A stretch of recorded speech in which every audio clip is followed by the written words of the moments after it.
E como eu prometi pra vocês que eu ia retornar, eu nem pulei mais um dia, né? Eu já continuei nesse dia mesmo, porque esse vídeo, a intenção é que ele seja mais curto, né? Porque o vídeo anterior ficou muito longo, porque eu fiz uma introdução do gênero do horror pra vocês. Mas esse vídeo de hoje é só pra dar um oi, um olá e terminar. Não, mentira. Esse vídeo de hoje a gente vai continuar na temática do horror e eu vou ler com vocês mais um conto do nosso querido Edgar Allan Poe. O conto se chama O Gato Preto, mas eu vou ler esse conto com vocês do Edgar Allan Poe hoje e no próximo vídeo eu vou trazer uma resenha de um livro de terror e mais pra frente eu vou ler pra vocês outros contos de horror. Não vou ficar só no Edgar Allan Poe não, tá? Pra você não ficar preocupado. Mas eu queria te falar, né, que esse conto é um dos mais conhecidos da sociedade horrorífica do mundo, se isso existe. Então, pega a vinheta e vamos lá!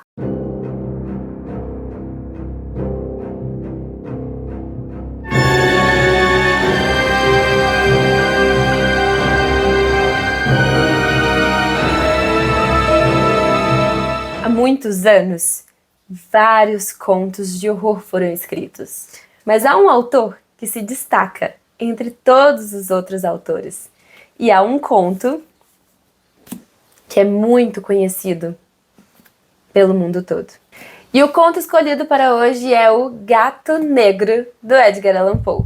Coloca aquela luzinha ali meio macabra, deixa aquele clima meio tenso, coloca o seu fone de ouvido, cria aquela atmosfera de terror e vem ouvir então O Gato Preto. É um conto curtinho. Vou começar. Para a narrativa sumamente extravagante e, contudo, sumamente trivial, em que tomo da pena, não espero nem peço crédito. De fato, louco seria eu de esperar tal coisa no episódio em que até meus próprios sentidos rejeitam o que testemunharam. Contudo, não estou louco. E de certo, tampouco estou sonhando. Mas amanhã morrerei e hoje quero desafogar minha alma. Meu propósito imediato é expor diante do mundo, de modo direto, sucinto e sem comentários, uma série de simples eventos domésticos. Por suas consequências, esses eventos me aterrorizaram, torturaram, destruíram. Contudo, não farei uma tentativa de explicá-los. Para mim, pouco representam além do horror. Para muitos, parecerão mesmo terríveis do que barrocos.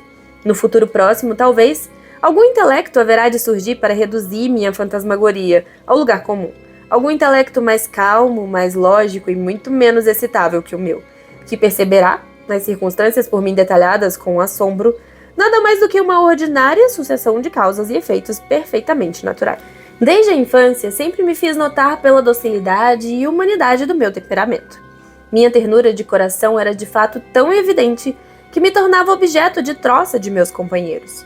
Tinha particular afeição por animais, e fui mimado por meus pais com uma grande variedade de bichos de estimação.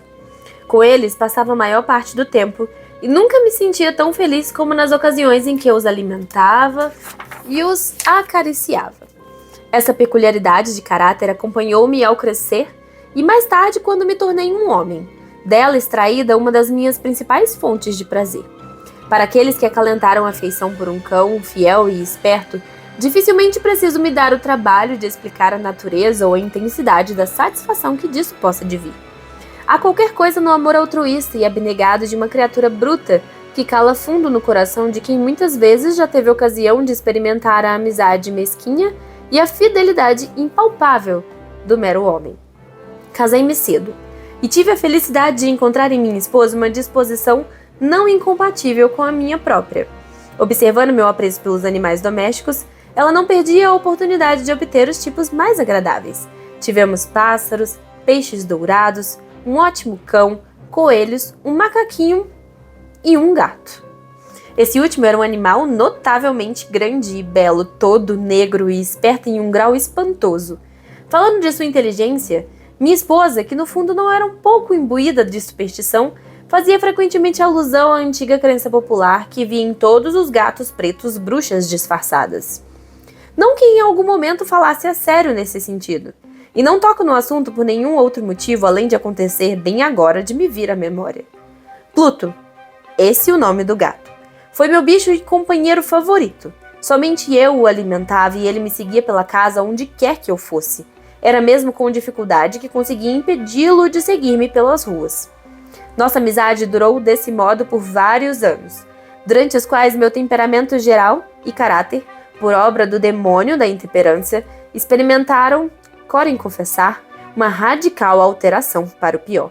Tornei-me cada dia mais taciturno, mais irritável, mais sem consideração pelos sentimentos alheios. Permitia-me o uso de uma linguagem destemperada com minha mulher. Por fim, cheguei até ameaçá-la de violência física.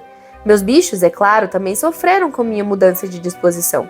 Eu não só os negligenciava, como também os maltratava. Por Pluto, entretanto, ainda mostrava suficiente consideração para me abster de infligir-lhe maus tratos, como fazia com os coelhos, o macaco ou mesmo o cão, quando por acidente ou talvez por afeto entravam em meu caminho. Mas a doença ganhou corpo em mim, pois que doença se compara ao álcool? E no fim, até mesmo Pluto, que a essa altura estava ficando velho e consequentemente um tanto malcriado, até mesmo Pluto começou a experimentar os efeitos de meu temperamento irascível. Certa noite, voltando para casa, muito embriagado, de uma de minhas tavernas pela cidade, julguei que o gato evitava minha presença. Agarrei-o. Nisso, em seu medo de minha violência, ele me infligiu um leve ferimento na mão com os dentes. A fúria de um demônio apossou-se instantaneamente de mim. Eu não mais me reconhecia. Minha alma original pareceu na mesma hora levantar voo de meu corpo, e uma malevolência mais do que diabólica, inflamada a agim, convulsionou cada fibra de meu corpo. Tirei do bolso do colete um pequeno canivete, abri-o, agarrei o pobre animal pela garganta e deliberadamente arranquei um de seus olhos da órbita. Coro, enrubeço, estremeço conforme descrevo a abominável atrocidade. Quando a razão me voltou pela manhã, após ter dissipado no sono os vapores do desregramento noturno, experimentei um sentimento que era parte horror, parte remorso pelo crime do qual era culpado, mas foi quando muito um sentimento fraco e ambíguo, e a alma permaneceu intocada. Voltei a mergulhar em excessos e não tardei a afogar na bebida qualquer lembrança do ato. Entre mentes, o gato lentamente se recuperou. A órbita do olho perdido apresentava, é verdade, uma aparência assustadora, mas ele não parecia sentir mais dor alguma. Andava pela casa como de costume, mas como era de esperar, fugindo aterrorizado à minha aproximação. Restava-me suficiente da minha antiga afeição para que no início ficasse magoado com esse evidente repúdio de parte de uma criatura que outrora tanto me amara. Mas esse sentimento em breve deu lugar à irritação. E então sobreveio, como que para minha ruína final e irrevogável, o espírito da perversidade. Desse espírito a filosofia não se ocupa.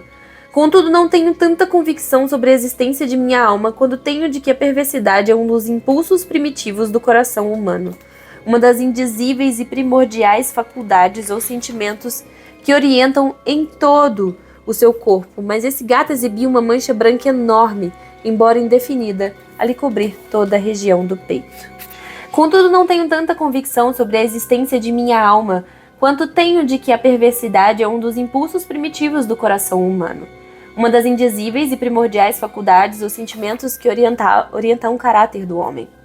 Quem nunca se pegou numa centena de vezes cometendo algum ato vil ou tolo sem nenhum outro motivo além de saber que não deveria? Não mostramos uma perpétua inclinação, malgrado todo o nosso bom senso, a violar essa coisa que chamamos lei, meramente porque a compreendemos como tal? Esse espírito de perversidade, como disse, veio para minha ruína final. Foi esse inescrutável anseio da alma de atormentar a si mesma, de violentar sua própria natureza, de cometer o mal em nome do mal simplesmente, que me impeliu a continuar e finalmente consumar o agravo que já infligira a inofensiva criatura. Certa manhã, a sangue frio, passei um laço em torno de seu pescoço e o enforquei no galho de uma árvore.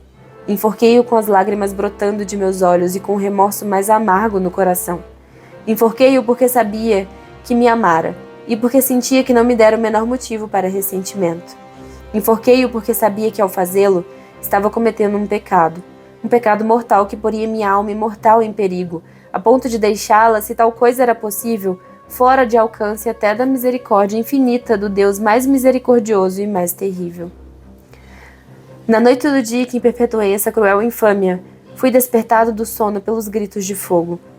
As cortinas de minha cama estavam em chamas. A casa toda ardia. Foi com grande dificuldade que minha esposa, uma criada e eu própria conseguimos escapar da conflagração. A destruição foi completa. Todas minhas posses terrenas foram consumidas e entreguei-me dali em diante ao desespero. Não cedo à fraqueza de tentar estabelecer uma sequência de causa e efeito entre o desastre e a atrocidade, mas estou descrevendo uma cadeia de eventos, e não desejo deixar de fora nem sequer um possível elo. Certo dia após o incêndio, fiz uma visita às ruínas. As paredes, com exceção de uma só, haviam desabado. Essa exceção consistia de uma parede divisória interna, não muito grossa, mas mais ou menos no meio da casa, contra a qual ficava recostada a cabeceira de minha cama. O reboco havia em grande parte resistido à ação do fogo, ocorrência que atribuía ao fato de ter sido recentemente aplicado. Em torno dessa parede, uma compacta multidão havia se reunido, e muitas pessoas pareciam examinar uma área particular delas com atenção extremamente minuciosa e intensa. As palavras estranho, singular e outras expressões similares atiçaram minha curiosidade. Acerquei-me e vi, como que gravado em bas-relief sobre a superfície branca, a figura de um gigantesco gato. A imagem se estampava com precisão realmente maravilhosa. Havia uma corda em torno do pescoço do animal. Quando contemplei a aparição, pois como menos que isso eu dificilmente podia encará-la, minha admiração e meu terror foram extremos. Até que enfim a reflexão veio em meu auxílio. O gato, lembrei, fora enforcado em um jardim adjacente à casa. Ao alarme de incêndio, esse jardim fora imediatamente tomado pela multidão. E alguém ali devia ter cortado a forca e jogado o animal por uma janela aberta dentro do meu quarto. E isso provavelmente fora feito com o intuito de me despertar de meu sono. A queda de outras paredes comprimira a vítima de minha crueldade em massa da alvenaria recém-aplicada. A cal do reboco sobre a ação do fogo combinara-se ao amoníaco da carcaça para executar o esboço tal qual como eu via. Embora desse modo procurasse eu prontamente prestar contas à minha razão, quando não, na medida do possível, a minha consciência pelo fato alarmante que acabo de descrever. Isso tampouco deixou de causar uma profunda impressão em minha imaginação. Por meses não consegui me libertar da imagem fantasmagórica do gato, e durante esse período voltou-me ao espírito um sentimento vago que parecia, mas não era, remorso. Cheguei a ponto de lamentar a perda do animal e de procurar nas sórdidas tavernas que agora me habituara a frequentar outro bichano do mesmo tipo e de aparência algo similar, com a qual suprir seu lugar. Certa noite, enquanto eu me sentava, meio entorpecido, no antro dos mais infames, minha atenção foi subitamente atraída por um objeto negro repousando sobre a tampa de um imenso tonel de gin, ou rum, que constituía a principal peça de mobília do ambiente. Eu estivera a olhar fixamente para a tampa desse tonel por alguns minutos, e o que agora causava minha surpresa era o fato de não ter percebido antes o objeto que estava sobre ele. Aproximei-me e o toquei com a mão.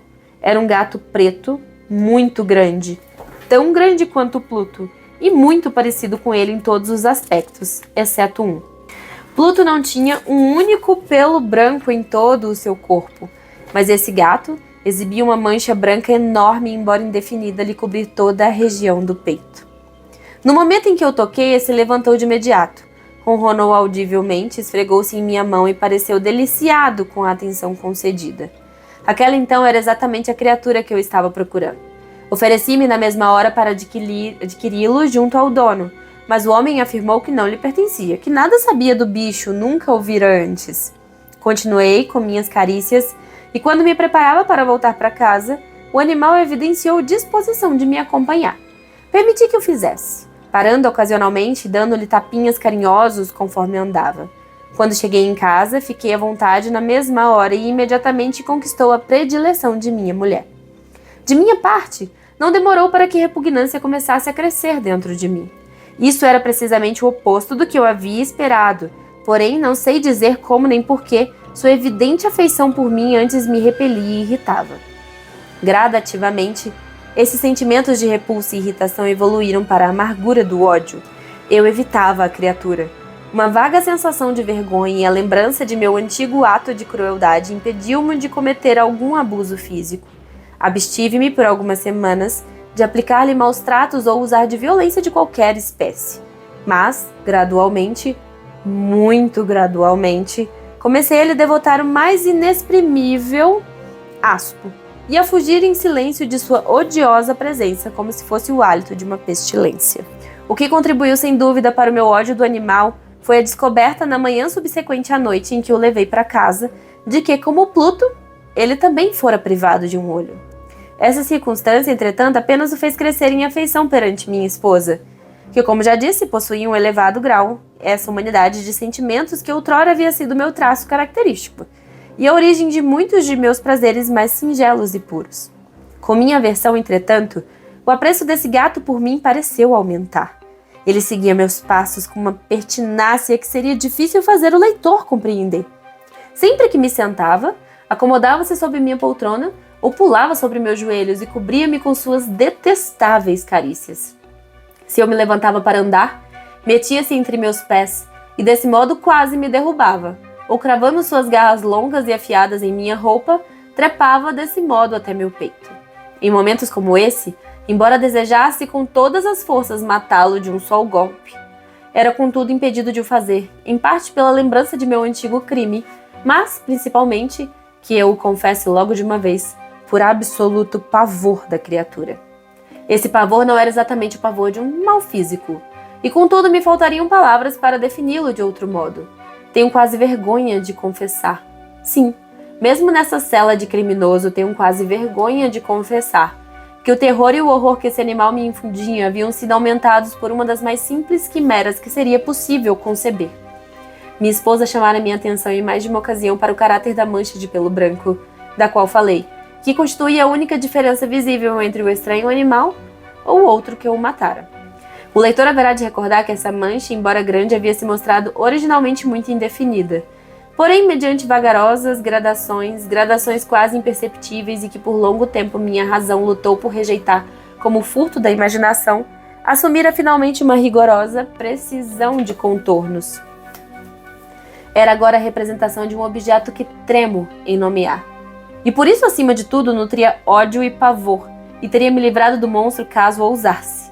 Era agora, afirmo, a imagem de uma coisa hedionda, de uma coisa macabra, do patíbulo, a pesaroso e terrível maquinismo do horror e de crime, de agonia e de morte. E agora eu estava de fato desgraçado para além da desgraça da mera humanidade.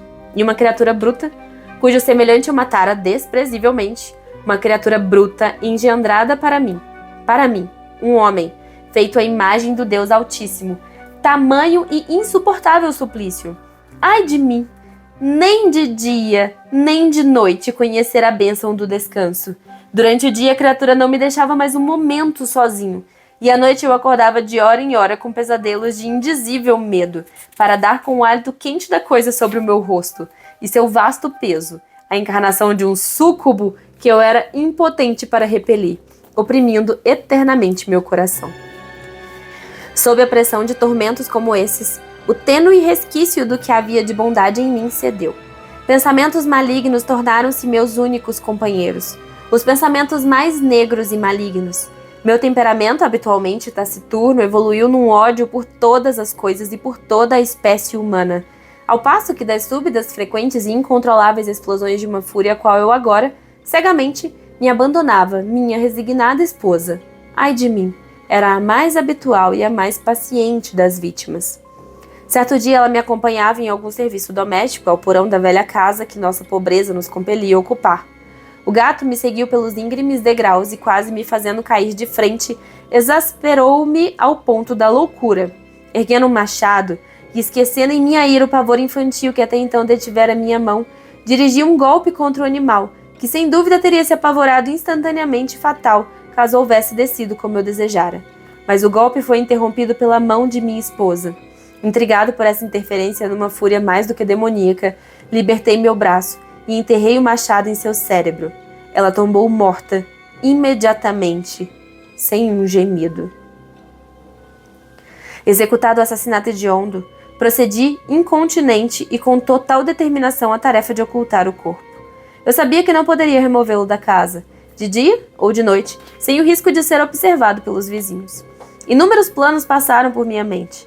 A certa altura pensei em cortar o cadáver em pequenos pedaços e destruí-los no fogo. Em outro momento resolvi cavar um buraco para enterrá-lo no chão do porão. Depois considerei a possibilidade de jogá-lo no poço do quintal, ou de fazer um embrulho e encaixotá-lo como se fosse uma mercadoria, tomando as usuais providências de modo que um carregador viesse levá-lo da casa. Finalmente, ocorreu-me um expediente que julguei muito melhor do que todos esses. Decidi emparedá-lo no porão, como ouvira dizer que os monges da Idade Média faziam com suas vítimas. Para um tal propósito, o porão se prestava bem. Suas paredes eram construídas sem firmeza e haviam recentemente recebido uma camada grosseira de reboco que a umidade do ambiente impedira de endurecer. Além do mais, numa das paredes havia uma saliência causada por uma falsa chaminé ou lareira que fora preenchida, de modo a se parecer com o restante do porão. Não tive dúvidas de que seria capaz de remover facilmente os tijolos desse lugar, inserir o cadáver e reconstruir a parede como antes, de modo que olho algum detectasse algo suspeito. E nesse cálculo não me equivoquei. Utilizando um pé de cabra, desloquei rapidamente os tijolos e, após escorar o corpo cuidadosamente contra a parede interna, mantive-o nessa posição, enquanto com pouca dificuldade refazia toda a estrutura como se mostrava originalmente. Tendo buscado argamassa, areia e crina, com todas as precauções possíveis, preparei um reboco que fosse indistinguível do antigo, e com ele procedi muito diligentemente à obra de nova alvenaria. Após terminar, observei satisfeito o trabalho bem feito. A parede não apresentava o menor sinal de ter sido perturbada. Recolhi o entulho no chão com cuidado, mais do que minucioso. Olhei em triunfo e disse comigo mesmo: aí está pronto, meu trabalho não foi em vão. Meu passo seguinte foi procurar pelo causador de tamanha desgraça, pois eu havia enfim chegado à firme determinação de matá-lo. Tivesse eu sido capaz de encontrá-lo naquele momento, não restava dúvida sobre qual teria sido seu destino. Mas ao que parecia, a criatura astuciosa se alarmara com a violência de minha fúria precedente e evitava aparecer em meu presente estado de espírito. É impossível descrever ou imaginar a profunda e jubilosa sensação de alívio que o sumiço do detestado animal ocasionou em meu peito.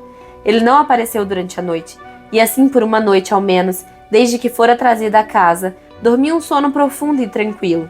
Sim, senhor, dormi mesmo com o fado do assassinato em minha alma. O segundo e o terceiro dia se passaram, e ainda sem sinal de meu algoz. Eu voltava a respirar como um homem livre. O monstro aterrorizado fugira do lugar para sempre. Eu não o veria nunca mais. Minha felicidade era suprema. A culpa por meu ato tenebroso pouco me perturbava. Umas poucas perguntas haviam sido feitas, mas foram respondidas prontamente. Até mesmo uma busca fora empreendida, mas é claro que nada se descobrira. Eu contemplava minha futura felicidade como assegurada. No quarto dia após o crime, uma equipe policial veio, um tanto inesperadamente, ter a minha própria porta, e procedeu mais uma vez a uma rigorosa investigação da casa. Confiante, entretanto, na inescrutabilidade do meu esconderijo, mostrei grande desembaraço. Os policiais instaram que os acompanhassem em sua busca. Não deixaram um único vão ou recesso por examinar. Finalmente, pela terceira ou quarta vez, desceram ao porão. Não tremi um músculo sequer. Meu coração batia calmamente como de alguém no sono da inocência. Andei pelo porão de ponta a ponta, cruzei os braços sobre o peito e perambulei para cá e para lá, tranquilo. Os policiais se deram totalmente por satisfeitos e se prepararam para ir embora. A exultação em meu coração era forte demais para ser reprimida.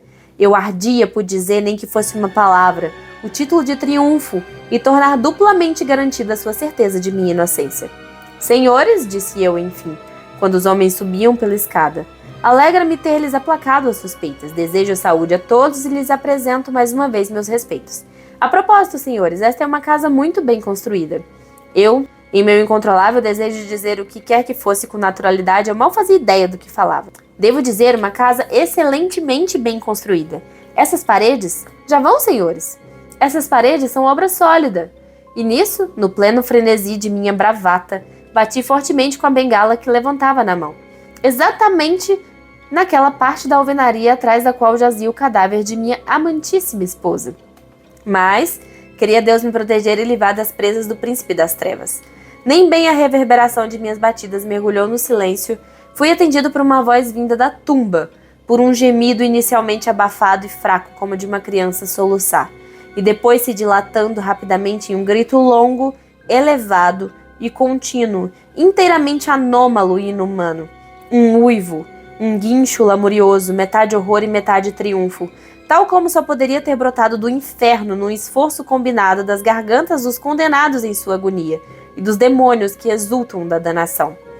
De meus próprios pensamentos é tolice falar. Desfalecendo, cambaleei para a parede oposta por um instante. Os policiais, na escada, permaneceram imóveis, num paroxismo de terror e perplexidade. No instante seguinte, uma dúzia de braços vigorosos avançava contra a parede. Ela veio toda abaixo. O cadáver, já grandemente decomposto e coberto de crostas de sangue, surgiu ereto ante os olhos dos presentes.